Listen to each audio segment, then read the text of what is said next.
Ale do piči, Stanka, nie takéto infantilné natriasačky, ktoré už ani len nevyzerajú cool. Chápeš? Na tom videu je proste vidno, že už si v rokoch. Už nemáš ten cit na to, že ako sa máš hýbať, aby to proste bolo sexy a cool pre mladých ľudí. Proste ty už sa hýbeš jak teta.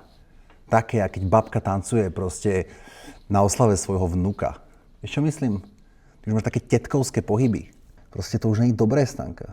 Mala by si uvedomiť už, kde je tvoje miesto. Mala by si uvedomiť, že tvoje miesto už nie je na TikToku. Už ťa nahradili nové, krajšie baby, ktoré sa vedia hýbať, ktoré vedia, čo je cool. A ty už si mala odozdať štafetu a ísť vypekať, štrikovať. To je cyklus života, Stanka. Proste snažíš sa udržať pri živote mŕtvolu. Let it go. Move on.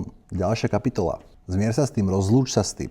Ďalšia kapitola, Stanka. Život sa vyvíja, furt je iný. Táto kapitola už skončila. Toto, že si sexy mladá baba, to už je za nami, Stanka. Už teraz treba ísť v živote ďalej.